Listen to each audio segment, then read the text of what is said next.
पड़े। हेलो, हाँ ताऊ जी चरण स्पर्श। हाँ ताऊ जी वहाँ छात्रावास है, खाने पीने की पूरी व्यवस्था है। हाँ जी, अब विजय की इतनी इच्छा थी पढ़ने की, उसने इतनी मेहनत की है, इतनी पढ़ाई की है।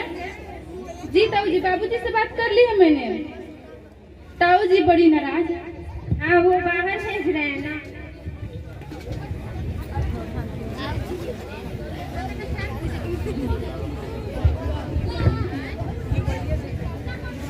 अरे अरविंद जी आइए, नमस्कार नमस्कार। नमस्कार नमस्कार, बधाई हो बधाई। आपको भी आपको भी। अरे किस बात की बधाई? बेटी भविष्य बिगाड़ने जा रही है। अच्छा, तो मेरी तरफ से भी दो ना। बधाई हो बधाई। बेटी भविष्य बिगाड़ने नहीं, सुधारने जा रही है। आग लगाने जा रही है। अरे ये आप लोग आग लगाने की कैसी बातें कर रहे हैं? लड़की का काम चूल्हा चौका संभालना होता है। समझाइए आप। अरे बाबूजी अभी क्या इन बातों पर। अरे लड़की को पढ़ाने भेज रहा हूँ, हमको समझाने का। अब बिटिया की इतनी इच्छा थी पढ़ने की तो वो पढ़ रही है। अब हम दोनों कौन होते हैं रोकने वाले? अच्छा, अभी वो कल्लू की बुआ की बेटी LLB किया है। LLB अपनी इच्छा से 2 साल पहले शादी हुई थी, 2 महीने बाद घर आकर बैठ गई। लेकिन अखबार में आया था कि उसका पति उसको मारता पीटता था। अरे मारेगा नहीं तो क्या करेगा? घर में काम करोगे नहीं, मुंह चोरी करोगे तो? आपको पूरी जानकारी नहीं है। वो घर पर दारू पीकर उठन चटा था। और हमने अपने बेटी को इसलिए नहीं पढ़ाया कि वो किसी के घर में जाकर नौकरानी बने और मार खाए। अरे ये बात तो छोड़िए, वो बंटू की बेटी विलायत पढ़ने गई है। अच्छा, हाँ, उस लड़के से शादी भी कर ली है और यहाँ मोहल्ले खराब। अच्छा आप लोग ये बताइए, अपने पसंद से लड़का तय करना कौन सी बुरी बात है? और आपको पूरी जानकारी नहीं है। उसने अपने माता पिता को लेकर विदेश गई है और अपने पिताजी के घुटनों का इलाज करवाया है और साथ ही अपने पति के साथ कंधे से कंधे मिलाकर घर को भी संभाला है। अरे पर ये तो दूर की बात है, शादी करने के लिए लड़का मिलेगा तो ना शादी करेगी। अरे अरविंद जी, आप मुझे एक बात बताइए, क्या लड़की का भविष्य सिर्फ शादी करना है? क्या वो देश और समाज का नाम रोशन नहीं कर सकती? रोशन? हाँ तो एक औरत का नाम बताओ ना जिसने पढ़ लिख करके समाज का नाम रोशन किया है। एक नहीं, बहुत है। हाँ तो बताओ। कल्पना चावला, मदर टेरेसा, कमला हैरिस, सरोजिनी नायडू, सानिया मिर्जा, किरण बेदी, इंदिरा गांधी।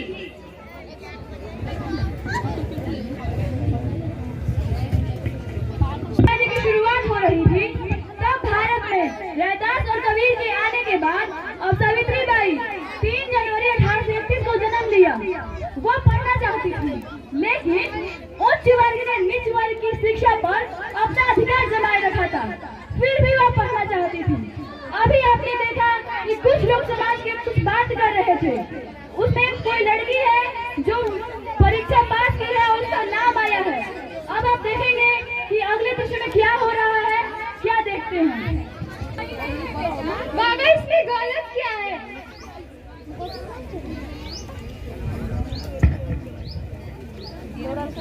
लेकिन ये सही नहीं है बेटा। बाबा इसमें गलत क्या है?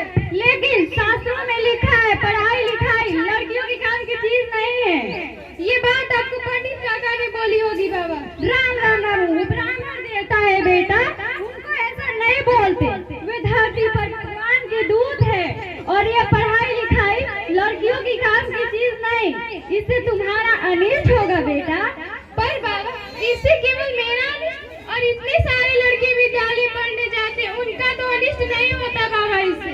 बेटा वो लड़के हैं उच्च वर्ग के, क्या कभी किसी लड़की को देखा है विद्यालय जाते? बाबा यूनिवर्सिटी लड़कियां भी पढ़ने जाती है बाबा। तुझे मेरा जीने मरने से कोई फर्क नहीं पड़ता। मर जाने दे मुझे, मर जाने दे। अभी क्या करें बाबा? सावित्री, ब्राह्मण समाज में यही कहते हैं, ब्राह्मण समाज में यही कहते हैं, जो लड़की जाए पढ़ेगी सबसे पहले उसकी बाबा की मृत्यु हो जाएगी और शादी होने पर उसके पति की मृत्यु हो जाएगी बेटा। बाबा मत रोइए बाबा।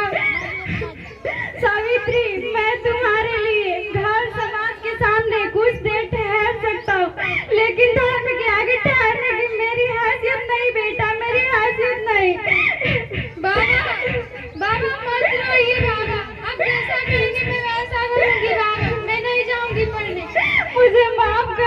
बेटी, मैं हार गया, मुझे माफ कर दे, मैं हार गया।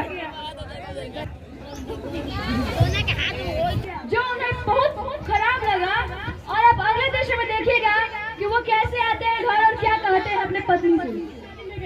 बारात निकलने को थी, तभी कुछ ब्राह्मण मुझे देखकर आपस में खुसर फुसर करने लगे, कहने लगे कि हमारे साथ चलने का साहस कैसे हुआ, कि मेरी अपनी कोई जाति नहीं है और उन जाति के नियमों को उल्लंघने का मेरी हिम्मत कैसे हुई। तभी एक ब्राह्मण कहने लगा, 4 किताबें पढ़ लेने से ये मत समझना कि तुम्हारी जाति बदल गई। वही दूसरा कहने लगा, अंग्रेजी जमाने में तुम्हें अपनी मनमानी करने का लाइसेंस दे दिया गया है और पूरी रात बकवास करते रहे। शांत जी, तुझे आपने क्या कहा? मैं क्या कहता, चुपचाप सुनता रहा। ये जातिवाद के पागलपन के बारे में मैंने तुमको बताया था ना। हाँ, पर आपको उन्हें समझाना चाहिए था ना। क्या समझाना चाहिए था सावित्री? सावित्री,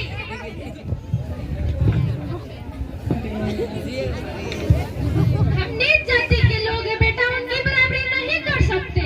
क्यों नहीं कर सकते बाबा? जो है उसे मान लो ज्योति, तुम्हारे मन में नहीं होने वाला। धार्मिक और सामाजिक जीवन में वहाँ से आगे ही रहेंगे और तो उनका एहसान समझो जो तुम्हें सजा नहीं दी। किसका एहसान बाबा? किस पर और किसके लिए? मैं ऐसा अन्याय फिर सहन नहीं करूंगा। तुम समझते क्यों नहीं हो ज्योति? अगर तुमने पेशवा के राज्य के जैसा बर्ताव किया होता तो तुम्हें विद्रोही की तरह सजा देते। तो सजा मंजूर है बाबा, लेकिन वो हमें कुछ भी कहते रहे और हम चुपचाप सुन ले। क्या हमारी कोई इज्जत नहीं है? ज्योति, क्या हम इंसान नहीं है? शांत हो जाइए, क्या कह रहे हैं आप? कैसे शांत हो जा सावित्री? एक तो ये लोग हमें कुछ भी कहते रहते हैं, ऊपर से बाबा भी कहते हैं सब ठीक है। ऐसा क्यों? वे आप जैसे पढ़े लिखे नहीं है ना। जानता हूँ सावित्री, लेकिन इसका मतलब ये तो नहीं कि हमें कुछ भी कहते रहे। क्या होगा? क्या होगा अगर नहीं माना तो? मार ही दिया जाऊंगा ना। ऐसा मत कहिए, क्या कह रहे हैं आप?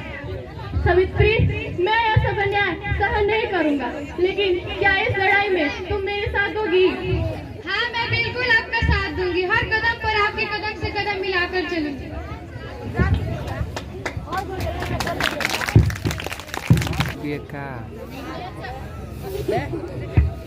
मैं चाहता हूँ कि स्त्रियों को भी पुरुषों के समान शिक्षा मिले। हर जाति, हर लिंग के भेद के परे में सबके लिए समान अवसर प्राप्त हो। खैर, मैं भी किससे बात कर रहा हूँ? शायद तुम्हारी यह सब बातें समझ की नहीं है। सही कह रहे हैं आप, नहीं समझ में आती है सब मेरी बात। जहाँ लोग समानता की बात तो करते हैं, पर एक लड़की को पढ़ने तक का हक नहीं दिया जाता। क्या कहा तुमने? यही कि आपका विचार तो अच्छा है, पर आप इसके लिए कर क्या रहे हैं? क्या कर रहे हैं मतलब? तुम्हें पता भी है समान अवसर का मतलब? शायद नहीं, फिर भी हम समान है भी नहीं। जब तक स्त्रियों को पुरुषों के समान शिक्षा का अधिकार नहीं मिलेगा, वे समान अवसर कैसे पाएंगे? हाँ, ये तो है। लेकिन एक उपाय है। अगर स्त्रियों के लिए अलग विद्यालय हो तो? अगर अलग विद्यालय हुआ भी तो पढ़ाएगा।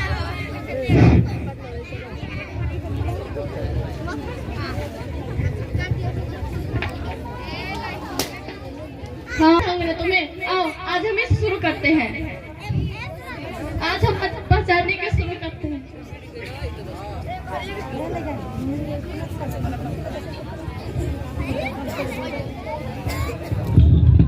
कदम खटक रहा था, वह इसे बुझा देना चाहते थे।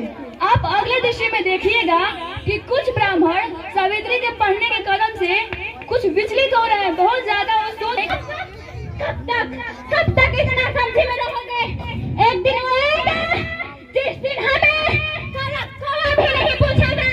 वैसे ही हमारे समझ में तो कुछ ना है। काम वो जो भी आप करे तो करे क्या, ऊपर से वो सावित्री और आपकी पहेलियां। अरे पढ़ाने गए, देखो तब तक मैंने इसका विरोध किया।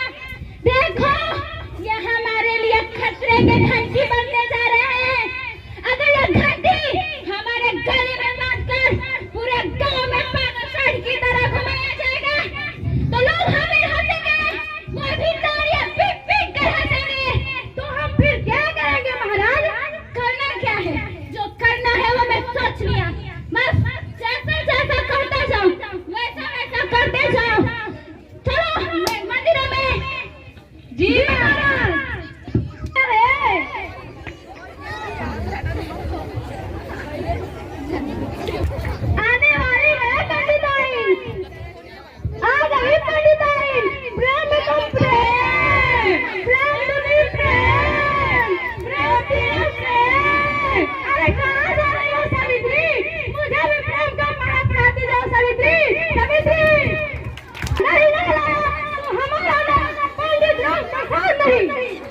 मैं बुला जाएगी वो झूठ बोलने चली है।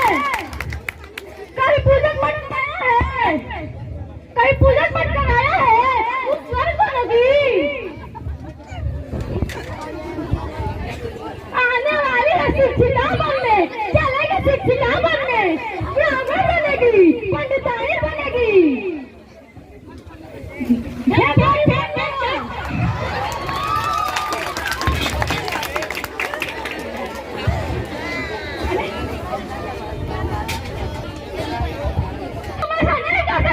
क्यों नहीं कर सकती? सवित्री, तुम धर्म का विरोध क्यों नहीं कर रही हो? लड़कियां पढ़ लिख कर गलत रास्ते पे चलती हैं। एक अकेली स्त्री का रास्ता रोकने वाला मुझे गलत सही बता रहा है। मैं तुम्हें चेतावनी देता हूँ सवित्री, अपने घर भाग जा, वरना उसकी जो कीचड़ तुम्हारे सारे मुंह पर भी पड़ सकता है। सवित्री, मैं अपने फैसले पर अटल रहूंगी और भगवान से प्रार्थना करूंगी कि वो तुम दोनों की भी थोड़ी सी सद्बुद्धि दे।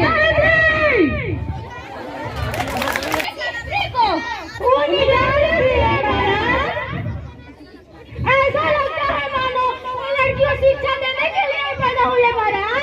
महाराज हमने उस पर कीचड़ ही फेंकवाया, रास्ते में रोका भी महाराज, और तो और महाराज उस पर कीचड़ भी फेंकवाया और डराया भी महाराज। करनी है महाराज जादूगरनी। हाँ महाराज जादूगरनी, उस दिन विद्यालय के रास्ते उसे रोका और धमकाया भी महाराज। पर क्या करो महाराज, दूसरी साड़ी उल्टी पहनकर आपने महाराज। अरे मूर्ख हो तो मूर्ख, इसमें कोई जादू की बात नहीं। क्या वो अपने साथ और एक साड़ी नहीं ले जा सकती? जादूगरनी ना सही, पर तो चतुर तो है ही महाराज। चतुर तो वो है, मैं यहाँ उसकी तारीफ करने नहीं बैठा। मुझे किसी भी कीमत पर कन्या से साबित करना चाहिए। जी महाराज। जाओ गोविंदराव के बाबा के छोटीराव फुल्ली को बुला करो। आते ही होंगे महाराज। अरे समझना क्या है, आजकल तुम्हारे बेटे और बहू तो बड़े बड़े कारनामे कर रहे हैं, उसके बाद सीधा आपका ही तो नाम आने लगा। नहीं महाराज, मैंने ऐसा कुछ नहीं किया महाराज, मैंने ऐसा कुछ नहीं किया। सुनो, पाप करने वाला और पाप का साथ देने वाला दोनों बराबर का भागीदार होता है। तुम्हें गरम तेल की कढ़ाई में खोलना होगा, तुम्हें खोलते पानी में उबलना खोलते पानी में महाराज, मुझे नहीं उबलना खोलते पानी में। कोई तो उपाय बताइए महाराज, कोई तो उपाय बताइए। आसान है, तुम भी पाप को धो जाओगे और अपने घर को भी मुक्त कर दोगे। जाओ अभी अपने घर से अपने बेटे और बहू को निकाल दो। मैं समझ गया महाराज, मैं अभी जाकर उन दोनों को घर से निकाल देता हूँ महाराज। मुझे नहीं उबलना खोलते पानी में महाराज, मुझे नहीं उबलना। ज्योतिराव के पति, सवित्री राव के पति, ज्योतिराव के बाबा गोविंदराव। हाँ हाँ हाँ, हरिओम हरिओम। कदम से वे घबरा रहे थे। ब्राह्मण वर्ग भी शिक्षा के बढ़ते कदम से विचलित थे, पर सावित्री बच्चियों को शिक्षा देने पर अटक थी। वह अपने निश्चय कभी नहीं टाल सकती थी। अब आप अगले दृश्य में देखिएगा सावित्री कैसे बच्चियों को पढ़ाती है, क्या करती है। आप ये अगले दृश्य में देखिए। गई है देर तो हो गई है ना, लेकिन जब तुम इतनी देर से आ रहे हो तो मेरे जागने में हर्ज क्या है ज्योति? बाबा आप अपनी उम्र का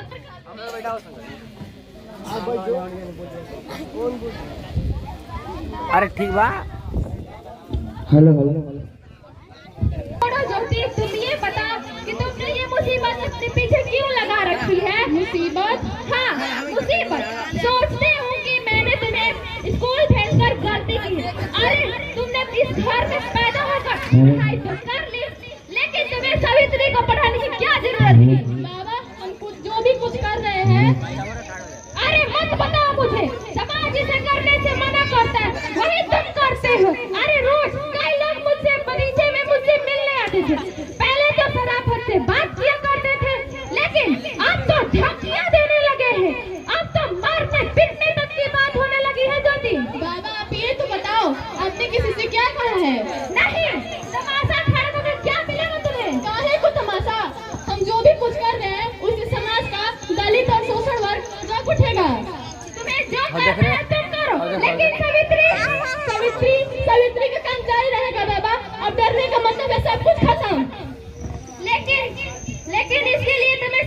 को दहलीज से बाहर ले जाने की क्या जरूरत थी? तो इसमें गलत क्या है बाबा? सावित्री ने पढ़ा है और पढ़ा रही है, इससे हम बाकी औरतों को भी बोल सकते हैं कि घर से निकलो, पढ़ो, अपने दिमाग का इस्तेमाल करो। दिमाग का इस्तेमाल? हाँ, इसलिए तुम्हें पता नहीं है ज्योति कि भगवान ने जिसे जैसा बनाया है उसे वैसे नहीं रहना चाहिए, तो तुम क्यों भगवान के काम में एलान कराते हो? ये काम मेरे लिए महत्वपूर्ण है बाबा। सभी इंसान बराबर है, फिर हम एक को उच्च और एक को नीच कैसे मान ले? स्त्रियों को कब तक इन भाव से देखते रहे? जब मान लिया है कि यही काम मेरी जिंदगी है, तो फिर और कुछ मायने नहीं रखता। काम की बातें मुझे मत बताओ ज्योति, तुम्हें जो करना है तुम करो। मैं तुम्हारी बातें समझता हूँ, लेकिन बाहर 4 लोगों की बातें सुनकर मेरा मन घबराने लगता है ज्योति। मुझे अपनी जान की परवाह नहीं है बाबा। भूषण, अच्छा चलो ठीक है, मान लिया मैंने आज इन लोगों को वचन देकर आया हूँ, या तो तुम दोनों स्कूल बंद कर दोगे या तो घर छोड़ के चले जाओगे। बाबा, हाँ ज्योति, अब मैं तुम्हें कैसे कहूँ कि तुम ये घर छोड़ के चले जाओ, और मैं सावित्री को भी कैसे कहूँ कि ये घर छोड़ के चली जाए? लेकिन सावित्री, तुम ये मत सोचो कि तुम्हारा स्कूल बंद हो जाएगा, ये मैं होने नहीं दूंगा। हेडमास्टर साहिबा, मैं आपको बता दूं कि आपका स्कूल तो चलेगा ही, साथ साथ हम एक और स्कूल खोलने जा रहे हैं। अच्छा, हाँ, मेरे साथी उस्मान जी हैं, उन्होंने कहा है कि अगर हम एक और स्कूल खोलना चाहे तो अपने घर की जमीन देने के लिए तैयार है। आप नहीं जानते आपने मुझे कितनी अच्छी खबर सुनाई है। जानता हूँ, लेकिन आज से आपको एक रोटी ज्यादा खानी पड़ेगी।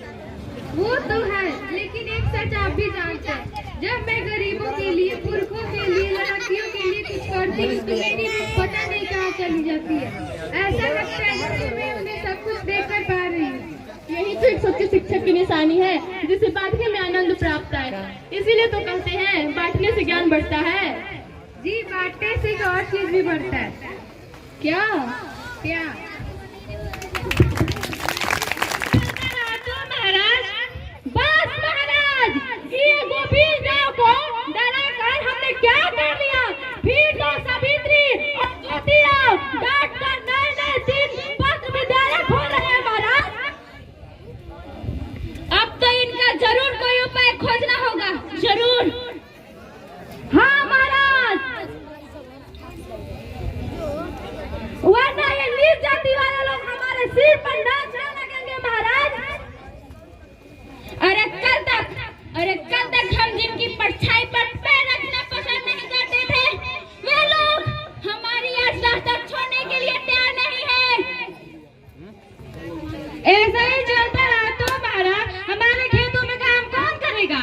हमारा घर का साफ सफाई कौन करेगा महाराज? हमारे सारे गंदे मैले कपड़े कौन धोएगा? हमारे हाथ पैर कौन धोएगा महाराज? और विधवाओं के लिए आप सब विधवा मंडल का विरोध बस बहुत हुआ ऐसा। हाँ महाराज, ये नीच जाति वाले लोग विधवा मंडल के विरोध में हड़ताल पर है महाराज। हाँ महाराज, हड़ताल पर है महाराज। इस समस्या का कोई तो हल होगा। बस अब एक ही उपाय है, अब धर्म ही हमारा ठान बनेगा, अब धर्म ही हमें बचाएगा। देखता हूँ इन दलितों को, बस बहुत हुआ।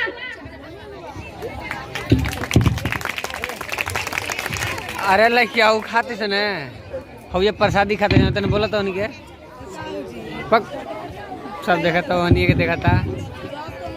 शिक्षा उजाला फैलाती है, वो हमें वो ये बढ़िया खाते हैं प्रसाद। हमें समाज में कैसे रहना है सिखाती है। ये सब हम सावित्री की छात्राओं से समझ सकते हैं। सच क्या है कि कृपया करके मुझे कोई ऐसा धर्म लाए, कोई ऐसा देवा लाए जो हमारी आस्था से, हमारे भक्ति से अपवित्र ना हो। जब सबरी के बैठ खाकर भगवान श्री कृष्ण अपवित्र नहीं हुए तो हमारी आस्था से, भक्ति से उनका घर मेला कैसे हो सकता है? ये सब ब्राह्मणों द्वारा रचे गए दोहरे मापदंड है जो हमें हमारे ही धर्म से दूर किया गया है। मैं अंत में इतना ही कहना चाहूंगी कि श्री कृष्ण ने गीता में कहा है कि चतुर्वर्णम मया सृष्टम, गुण कर्मैव विभाजति, यानी 4 वर्णों से निहित है हमारी सृष्टि,